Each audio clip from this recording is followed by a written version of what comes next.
মহান আল্লাহ তাআলা কুরআন মাজিদে বললেন ওয়াউফু বিল আহদি ইন্নাল আহদা কানা মাসউলা।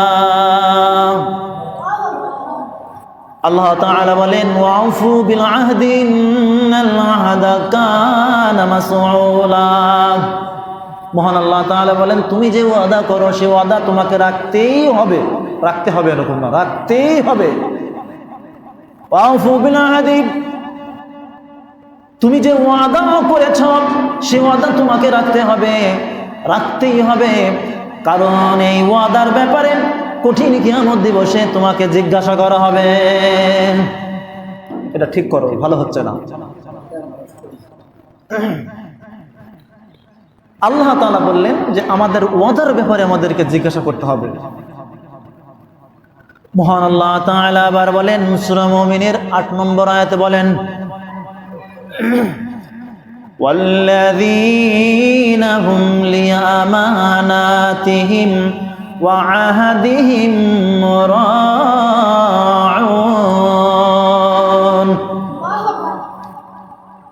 যারা প্রকৃত মুমিন হবে তারা আমানতদার হবে, যারা প্রকৃত মুমিন হবে তারা আমানতদার হবে। ওয়া আহাদিহিম রাউন, আর ওয়াদা পালনে তারা বলিষ্ঠ ভূমিকা পালন করবে। মহান আল্লাহ বললেন যে যারা মুমিন হবে, ঈমানদার হবে, তারা ওয়াদা পালনে বলিষ্ঠ ভূমিকা পালন করবে। তারা কখনো ওয়াদা ভঙ্গ করবে না। উপস্থিত হাজিরিন, তাহলে ঈমানওয়ালা তারা ওয়াদা রক্ষা করে। যারা ঈমানওয়ালা তারা ওয়াদা দিয়ে কথা রাখে যারা, এ কথা আল্লাহ তাআলা সূরা মুমিনের ৮ নম্বর আয়াতে বললেন ওয়াল্লাযীনা হুম লিআমানাতিহিম ওয়া আহদিহিম রাউন। তারাই মুমিন, তারাই প্রকৃত মুমিন, কথা দিয়ে যারা কথা রাখে। আর মুমিনরা কথা রাখার ব্যাপারে বলিষ্ঠ ভূমিকা পালন করে। বন্ধুগণ আমার, ভাইয়েরা আমার, মহান আল্লাহ তাআলা এই কথা রাখার বিষয়ে কুরআনে পাকে আয়াত নাজিল করে বলেছেন আমার ইসমাইল ওয়াদা পালনে বলিষ্ঠ ভূমিকা পালন করেছেন। এ বলে মহান আল্লাহ তাআলা বলেছেন ওয়াযকুরু ফিল ইসমাঈলা ইন্নাহু কানা সাহিকাল ওয়াদি ওয়া কানা রাসূলান নাবিয়্যা। আল্লাহ তাআলা বলেন আমার ইসমাইল কোনদিন কথা দিয়ে কথা ভঙ্গ করে নাই। যতদিন কথা দিয়েছে আমার ইসমাইল কথা রেখেছেন। হযরত ইসমাইল আলাইহিস সালাতু ওয়াস সালামের জিন্দেগিতে পাওয়া যায় একজন ব্যক্তির সঙ্গে কথা দিয়েছেন অমুক গাছের নিচে তোমার সঙ্গে কথা হবে। ইসমাইল আলাইহিস সালাতু ওয়াস সালাম কথা দিলেন অমুক গাছের নিচে যাও, সেখানে গিয়ে তোমার সঙ্গে দেখা হবে, বাকি কথা হবে। আল্লাহ তাআলা এই কথাকে এইভাবে কুরআনে বললেন আমার ইসমাইল কোনোদিন কথা দিয়ে কথা ভঙ্গ করে নাই। যার তাফসীরে বর্ণনাতে এসেছে এভাবে হযরত ইসমাইল আলাইহিস সালাতু ওয়াস সালাম ওই জায়গায় গিয়ে ওই ব্যক্তির সঙ্গে দেখা হয় নাই। পরের দিন আবার গিয়েছেন, তারপরের দিন আবার গিয়েছেন, তারপরের দিন আবার গিয়েছেন। উল্লেখ থাকে যে হযরত ইসমাইল আলাইহিস সালাতু ওয়াস সালাম একদিন নয়, 2 দিন নয়, দীর্ঘ 30 দিন পর্যন্ত ওই একই জায়গায় গিয়ে ওই ব্যক্তির সঙ্গে দেখা করার জন্য যথাস্থানে উপস্থিত হয়েছেন। এজন্য আল্লাহ তাআলা বললেন ওয়াযকুরু ফিল ইসমাঈল ইন্নাহু কানা সাহিকাল ওয়াদি ওয়া কানা রাসূলান নাবিয়্যা। আমার ইসমাইল ওয়াদা পালনে বলিষ্ঠ ভূমিকা পালন করেছেন। আমার ইসমাইল কোনোদিন ওয়াদা ভঙ্গ করে নাই। দুনিয়ার মানুষ জেনে রাখো, পূর্ণ মুমিন হইতে হলে কথা দিয়ে কথা রাখতে হবে, ওয়াদা ভঙ্গ করা যাবে না। যে আমরা চলতে ফিরতে বলতে উঠতে বসতে অনেক সময় মানুষকে কথা দিয়ে থাকি। এই এতটুকু বিষয় নিয়ে আমি কথা বলবো যে কথা দিয়ে থাকলে একে ওয়াদা বলা হয়। ওয়াদা দিয়ে থাকলে অনেক সময় আমরা এটাকে কোনো বিষয়ই মনে করি না, ঠিক কিনা? যে একজনকে কথা দিলাম, ঠিক আছে ভাই যান অমুকের চা স্টলে, বাবুর চা স্টলে বসেন, আমি ওখানে গিয়ে আপনার সঙ্গে দেখা করবো নি আজ। এরকম এরকম হয় কি? এরকম বলে কি আপনাদের দেশে কখনো? এরকম হয়? কথা দিয়ে সে গেল না। আচ্ছা বলেন তো, এতে কি কোনো পাপ হয়েছে? পাপ হয়নি। ও হয়েছে, যাকে একজন বলেছে যে এতে পাপ হয়েছে। তারপরে ভাই কি ব্যাপার, ঠিক আছে ভাই তুমি যাও বাজারে, তোমার সাথে আমি দেখা করতেছি, কথা আছে। দেখা করলো না, এতে কি কোনো পাপ হয়? এতটুকু পাপ হবে? যাকে বলা হয় ওয়াদা, হ্যাঁ বড় পাপ হবে। যাই হোক, তাহলে তো আমরা মোটামুটি এ ব্যাপারে জানি। তাহলে এইরকম কাজ তো আমাদের দ্বারা কখনো হয় না, যে কথা দিয়ে কথা রাখলাম না, এরকম তো কখনো হয় না মামা। যদি হয় তাহলে তাহলে তো পাপ হবে। কি পাপ হবে? এটাই আমি আজকে আপনাদের দেখাবো যে আসলে কতটুকু পাপ হয়। যেটা করে মুসলমানেরা ওয়াদা কাকে বলে? যে ঘটনা হয়েছে আমিরুল মুমিনিনের ঘটনায়, লাইফে যে ঘটনাটা ঘটেছে, তার রাজ্যের ভিতরে একজন ব্যক্তি চলে গেল, তার উট তার জায়গা থেকে অন্যদিকে চলে গেল, সে গাছের নিচে ঘুমায় গেল। আমিরুল মুমিনিন ওই জামানার খলিফা, তার কাছ থেকে যখন উট চলে গেল, আর একটা জমিনের ভিতরে ঢোকার চেষ্টা করলে জমিন আলাম পাথর দিয়ে আঘাত করার সঙ্গে সঙ্গে জায়গাতেই উটটা মারা যায়। ঘুম ভাঙার পর ওই ব্যক্তি উঠে যখন দেখে আমার উট নাই, খুঁজতে খুঁজতে দেখে একটা জমিনের পাশে উট মরে আছে। ব্যক্তি বললেন আমার উট কে মেরেছে? জমিনওয়ালা বললেন ভাই এটা তোমার উট। হ্যাঁ আমার উট। তোমার উট আমার জমিনের ভিতরে ঢোকার চেষ্টা করেছে, আমি পাথর দিয়ে আঘাত করেছি, আমার অনিচ্ছাকৃতভাবে সে মারা গিয়েছে। কথোপকথনের একটা পর্যায়ে দুইজন ব্যক্তির সঙ্গে কথোপকথনের একটা পর্যায়ে ওই ব্যক্তির পাথরের আঘাতে জমিনওয়ালাও মারা যায়। আমিরুল মুমিনিনের কাছে বিচার চলে গেছে। আমিরুল মুমিনিনের কাছে তার দুইটা সন্তান বিচারে নিয়ে গেল। আমিরুল মুমিনিন আমার পিতার হত্যার বিচার চাই। কুরআন শরীফে আল্লাহ তাআলা বলেছেন কুতিবা আলাইকুমুল কিসাসু ফিল কতল, খুনের বদলে খুন ফরজ। খুনের বদলে খুন ফরজ। কুরআনের হুকুম হলো যে খুন হলে খুনের বদলে খুন করবে, তবে খুনের পক্ষ থেকে কোনো অভিভাবক যদি ক্ষমা করে দেয় তাহলে সেটা তার জন্য বেটার হবে। আমিরুল মুমিনের কাছে বিচার চলে গেছে।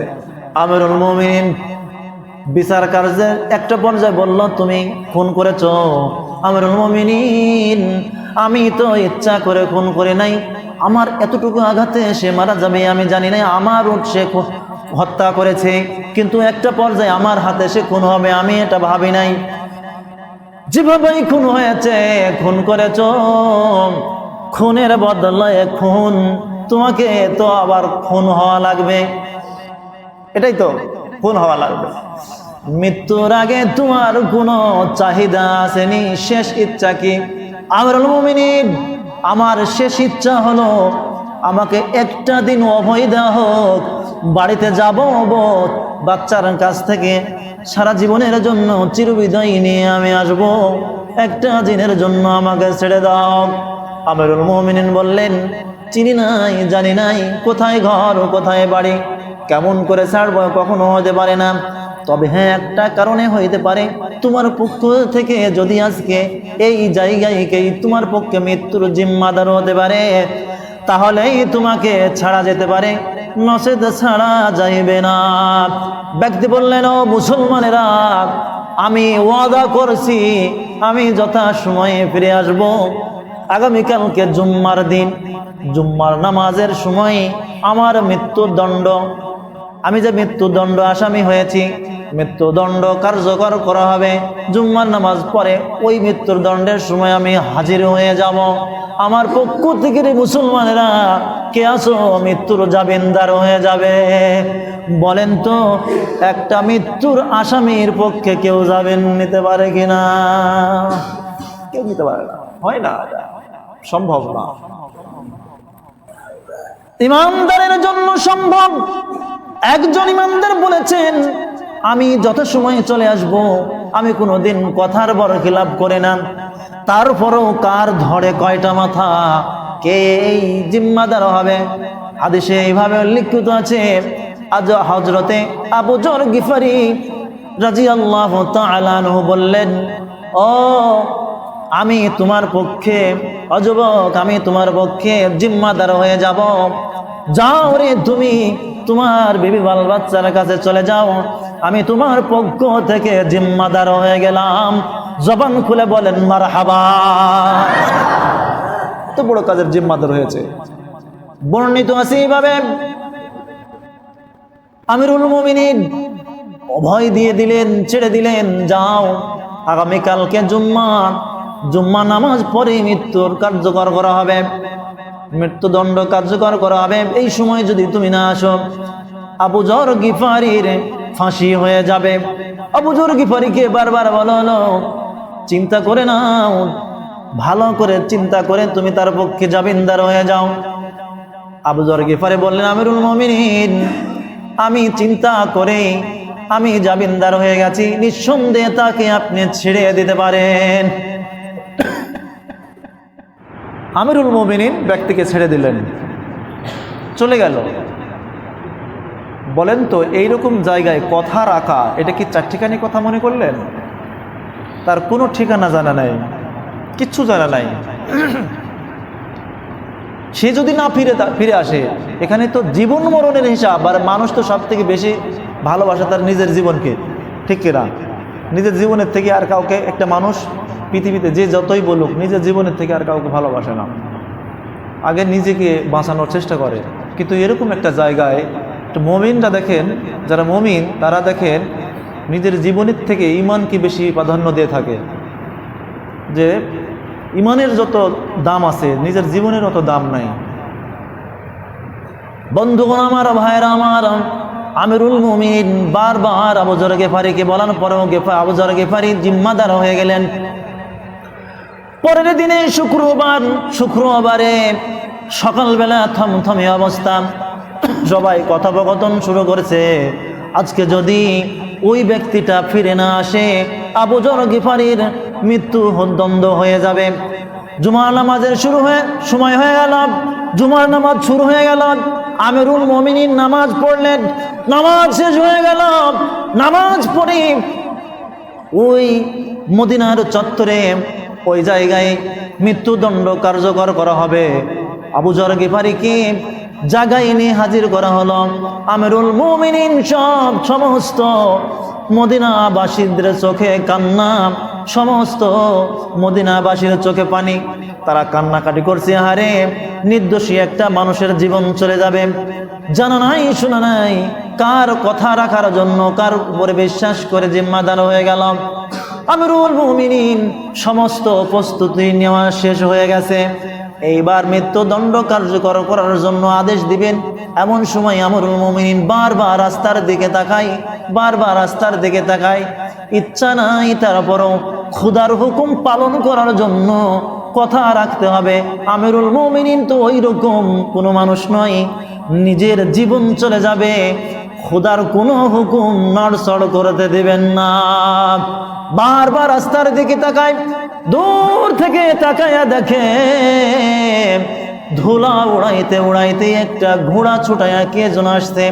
আমিরুল মুমিনিন বললেন, দাঁড়াও, মৃত্যুদণ্ড কার্যকর করতে একটু লেট করো, দেখি ওই দূর থেকে কে আসছে।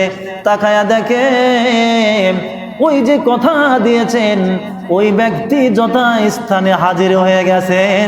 জোরে জোরে বলেন মারহাবা। এটাই হলো ইমানদারের কথা রাখা। উপস্থিত হাজিরিন, আমিরুল মুমিনিন জিজ্ঞাসা করলেন, তুমি তো না আসতেও পারতে, তোমাকে তো চিনি না আমরা, তোমার ঠিকানা জানা নাই।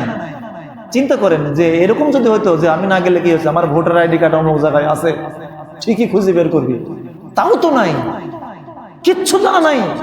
মুখের একটা কথার উপরে, বিশ্বাসের উপরে তাকে ছেড়ে দিয়েছে। তুমি তো না আসলেও পারতে, তুমি কেন আসলে? যুবক বলেন, আমিরুল মুমিনিন, আমি একজন মুসলমান। মুসলমান কখনো কথা দিয়ে কথার বরখিলাপ করে না, কোনোদিন ওয়াদা দিয়ে ওয়াদা ভঙ্গ করে না, ঠিক কিনা? আমরা ওয়াদা ভঙ্গ করতে চাই না। আমরাও কি ওয়াদা ভঙ্গ করতে চাই না? আমরা মুসলমান, আমরা কি? আমরা ওয়াদা দিয়ে ওয়াদা ভঙ্গ করব না। আমি একজন মুসলমান এবং ইমানদার। ইমানদার কখনো কথা দিয়ে কথা ভঙ্গ করে না। আমিরুল মুমিনিন, আমার ইমানের বলে আমি নিজের জীবনকে বিসর্জন দিতে রাজি। আমার ইমানের তোড়ে আমি আমার কথা রাখার জন্য আমি ফাঁসির কাস্টে হাজির হয়েছি। বলেন সুবহানাল্লাহ। নিজের জীবনের মূল্য আছে। মূল্য কিসের? ইমানের। ইমানের তরে অবিচল থেকে আমার মরণ যেন হয়। বন্ধুগণ আমার, ভাইরা আমার, ওয়াদা দিয়ে ব্যক্তি ওয়াদা রাখলেন। আবু যর গিফারিকে জিজ্ঞাসা করা হলো, আবু যর গিফারি, তুমি কি মনে করে ওই ব্যক্তির পক্ষ থেকে তুমি জিম্মাদার হয়ে গেলে? আবু যর গিফারির কি বয়ান শুনে যান। আবু যর গিফারির বয়ানটা কি?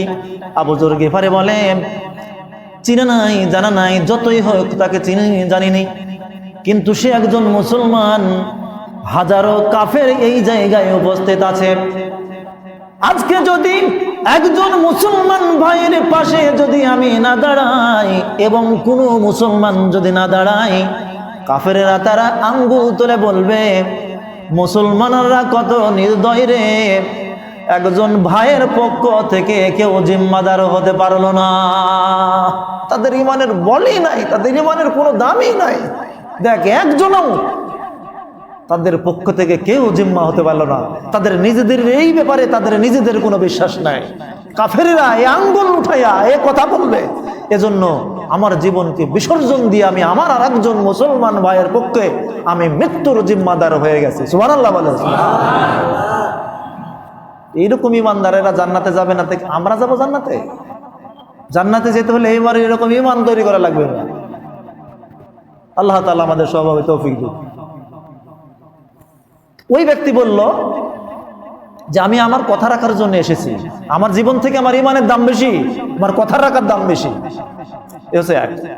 আবু যর গিফারি বলল যে ইসলামের উপরে কেউ আঙ্গুল উঠায় কথা বলতে না পারে, আমাদের জন্য হেই প্রতিপন্ন করতে না পারে যে এদের জীবনের দাম বেশি ইমানের থেকে, এটা প্রমাণ, এটা কেউ যেন বলতে না পারে, এটা প্রমাণ করার জন্য আমি আরেকজন ভাইয়ের মৃত্যু জিম্মাদার হয়ে গেছি, নিজের জীবনকে তোয়াক্কা করি নাই। দুইজনের কথোপকথন দেখে ওই যে দুই যার ছেলে যে খুন হয়েছে, তার দুইটা ছেলে যে মৃত্যুর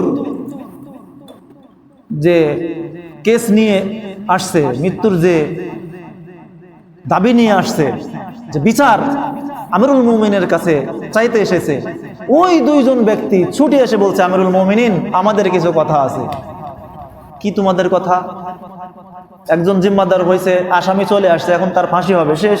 কিন্তু হুজুর, আমাদের দুই ভাইয়ের কিছু কথা আছে। কি কথা? আমাদের পক্ষ থেকে মৃত্যুর মানে কেস উঠাই নিলাম, উড্ড করে নিলাম, আমাদের অভিযোগ আমরা উঠাই নিলাম, আমাদের অভিযোগ নাই, আমরা ক্ষমা করে দিলাম। সুবহানাল্লাহ। কারণ ওই যে আল্লাহ বলছে, কিসাস তোমাদের জন্য ফরজ, তবে অভিভাবকের পক্ষ থেকে কেউ যদি ক্ষমা করে দেয় তার জন্য সেটা বেটার হবে। তা আমরা দুই ভাই, আমার পিতার হত্যার বিচার আর দরকার নেই, আমরা মাফ করে দিলাম। সুবহানাল্লাহ বলেন। আমিরুল মুমিনিন বলছে, তুমি তো বিচার নিবি দেখি বিচার দিয়েছো, তাহলে এখন তুমি কেন ক্ষমা করে দিলে? ওই দুইজন ব্যক্তির বক্তব্য শুনেন এবার কি বলছে। হে আমিরুল মুমিনিন, একজন মুসলমান ভাই আর এক মুসলমান ভাইয়ের মৃত্যুর জিম্মাদার হয়েছে, ঈমান রক্ষার জন্য কথা রাখলেন, ওই জন্য একজন ফিরে আসলো। ইসলামের উপরে যেন কেউ কথা তুলতে না পারে, যেন আঙ্গুল উঠাইয়া ইসলামের উপরে কেউ কথা বলতে না পারে, একজন নিজের জীবনকে বিসর্জন নিয়ে জিম্মাদার হয়ে গেল, আর একজন যত স্থানে হাজির হয়ে গেল। তারা ইমানের পরিচয় দিয়েছে, ও আমিরুল মুমিনিন, আমরা ক্ষমা করে দিলাম, এই জন্য আজকে যদি আমরা ক্ষমা করে দিতে না পারি, আর যদি ক্ষমা না করতাম, কাফেরেরা সারা জীবন আমাদের উপরে আঙ্গুল উঠায় বলতো, মুসলমানেরা কত নির্দয় রে, জীবনকে বিসর্জন দিয়ে যারা জিম্মাদার নিতে পারে, আর একজন নিজের জায়গায় অটল থেকে পিতার নির্দয় হয়ে পিতার বিচার নিতে পারে। কাফেরেরা যেন কোনোদিন ইসলামের উপরে কথা বলতে না পারে, আঙ্গুল উঠায় আমাদের ঈমান নিয়ে যদি কোনোদিন যেন কথা বলতে না পারে, জন্য আমার পিতার হত্যার বিচার আমরা অড্ড করে নিলাম। ইসলামের হুকুমকে বুলন্দ রাখার জন্য, ইমানদারের ঈমানকে বলিষ্ঠ রাখার জন্য আমরা আমাদের বিচার থেকে আমরা ফিরে আসলাম। বলেন সুবহানাল্লাহ। উপস্থিত হাজিরিন, এজন্য আল্লাহ তাআলা বললেন, ওয়াল্লাযীনা হুম লিআমানাতিহিম ওয়া আহদিহিম রাউন, ঈমানদার তারা কথা দিয়ে কথা রাখে যারা, ঈমানদার তারা কথা দিয়ে কথা পূরণ করার বলিষ্ঠ ভূমিকা রাখে যারা। উপস্থিত হাজিরিন, আমরা কোনোদিন কোনো কথা দিয়ে কথা ভঙ্গ করব না ইনশাআল্লাহ।